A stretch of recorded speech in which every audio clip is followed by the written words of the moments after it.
Financial crisis by doing more of the same policies that caused it, which is more deficit spending, more cheap money, more central banking and central planning. And as a result, I think the U.S. economy is now poised for a much bigger collapse. I think that what's coming is a sovereign debt crisis and a currency crisis that will make the financial crisis of '08 look like the proverbial Sunday school picnic. This is something that's affecting the economy right now. Oh, absolutely. The fiscal cliff specifically is one of the major ways in which the slow recovery that we have could be completely derailed. Hard landing in China, euro collapsing, problems in the Middle East, and fiscal cliff is probably paramount in that area. As a matter of policy, as opposed to an apocalyptic. And the most important price is interest rates, which have to go up. But no one wants to let them go up because the banks will fail. We currently have no price integrity in any asset. And we're on the precipice of collapse. That's right. So this system is in collapse, and it's unbelievable. And most people don't even see what's going on. If you watch CNBC, if you actually pay attention to the U.S. media, they will always tell you there's green shoots or it's going to be a recovery. There's no chance of that. You don't think there are any signs of that? It's not possible. We're in the last days of this financial system in the U.S. This is Zimbabwe. When it starts to collapse, it's going to happen very fast. If people don't start to wake up to what's going on, they're going to get hurt in this collapse. But this is where it's going now, that we have to now just get as far away from the U.S. and from the Western world, because this collapse is going to be messy. We've got to ask ourselves, why are the feds preparing for a war against Americans? Why have they bought now more than 2 billion bullets, all kinds of arms and ammunition, and now more than 2,700 tanks to patrol in America and keep order? We're told it's because they love us. We're told it's to keep the peace and to increase safety. But of course, we also know from Army documents, from Homeland Security reports, and a lot of other information that it's really to occupy America and prepare for a civil unrest and a total economic collapse that will include gun confiscation. The rise of the warrior cop. So, what do you mean? Our cops are getting increasingly like soldiers. They're being dressed like soldiers, they're being armed like soldiers, they're sent out in the streets told they're fighting a war. And when you do that, we shouldn't be surprised when we see some of the results we've seen at the lead end, where they start treating American citizens more like enemy combatants than citizens with rights. Meaning, mostly you're talking about these SWAT team raids. Over the last probably 20 years, there's been about a 1,500% increase in the number of SWAT raids in the U.S. Often it's 10 or 20 guys dressed in black, heavily armed. I mean, they look like a military squad. I mean, they look like a unit that would invade a village in Iraq looking for insurgents. Speaking of the police state, which 9/11 ushered in, a 16-year-old is questioned by FBI officials over a YouTube video that he uploaded. According to Justin Holman, a 16-year-old, after having uploaded a YouTube video which highlighted how America was slipping into a police state, he was visited by FBI officials. Police state? Ask one of them why they're here. What's up, nigga? Police state? Police state, right? Police state. 4th of July. Here's our video. M16s.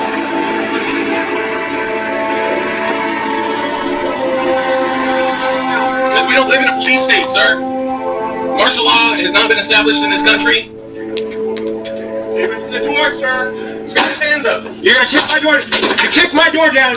You kicked my door down. Get on the ground. You kicked my door down. Get on the ground. No, you have no right to be in here. You have no right to be in here. You have no right to be in here. You have no right to be in here. Do not touch her. You are assaulting her.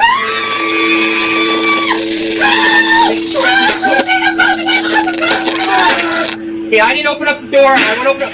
Now they're barging in my door for what reason? Down, grab it down! Down! Put your hands! Come on! Don't move! Wait, don't move!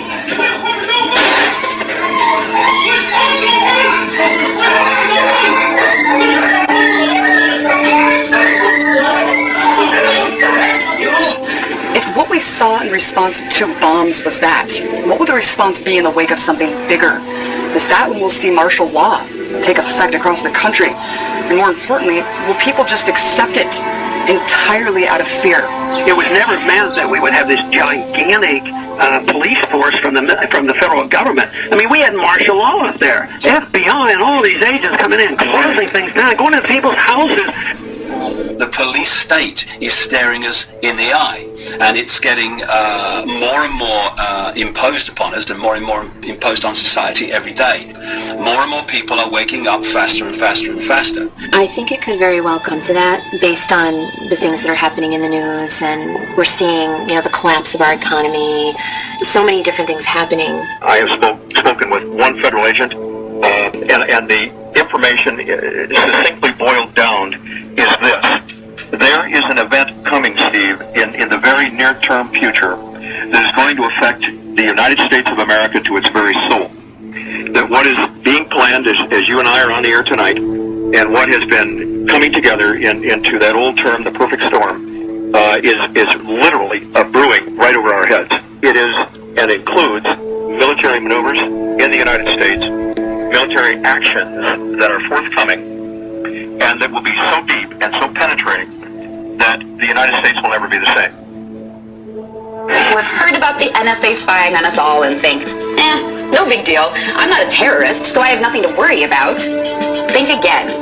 Because we are all potential terrorists, according to the American government. You can't just do these kind of things. And this one is not only repealing the principles of liberty, but it's destroying the Constitution. All of these invasions of our personal privacy under the guise of protecting us, they're just wrong. And it's no longer about keeping us safe. This is about keeping us safely under the government's eye. And it is clear the government is marching all the time. Oil looks higher. Gold looks higher. Currencies look weaker. More about this currency crisis you see erupting. What does that assume about what's going to happen to the dollar? Well, it assumes that the dollar will utterly get destroyed and become virtually worthless. I don't know how that inevitably resolves itself. It may resolve itself in some type of a global currency crisis. And then if the global currency crisis unfolds, then inevitably you get, I guess, an alignment under a global world government, a new global currency, and a new world order.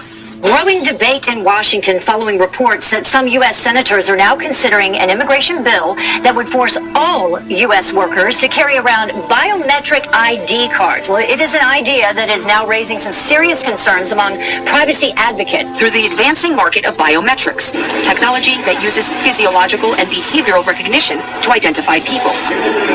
A system touted as a national security necessity is being used to build a database where the biometric identity of millions of Americans will be gathered and stored. We really need to attack this in a comprehensive kind of way, not some knee-jerk reaction like sticking something in someone's finger to verify who they are and whether or not they can be employed in this country. The U.S. Department of Homeland Security has been buying up massive amounts of ammunition. Americans are wondering why. Do you think this is a sign that they're preparing for some sort of mass civil unrest? If you look at what the Department of Homeland Security has been purchasing over the last year, it comes out to like 1.6 billion rounds of ammunition, more than 7,000 fully automatic assault weapons, 2,700 MRAP type vehicles, and now drones. Those are instruments of war. Department of Homeland Security, who are they going to fight a war against? When I participate in assisting the feds coming into states and going into homes and taking everybody's gun, and I said I would not be a part of something like that. And I said one of the reasons I wouldn't want to get shot because the American people are only going to put up with so much before they push back. And I said if the feds tried to do that, disarm this country, I said you would see an uprising and maybe a version of the Second American Revolution.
same policies that caused it, which is more deficit spending, more cheap money, more central banking and central planning. And as a result, I think the U.S. economy is now poised for a much bigger collapse. I think that what's coming is a sovereign debt crisis and a currency crisis that will make the financial crisis of 2008 look like, the proverbial Sunday school picnic. This is something that's affecting the economy right now. Oh, absolutely. The fiscal cliff specifically is one of the major ways in which the slow recovery that we have could be completely derailed.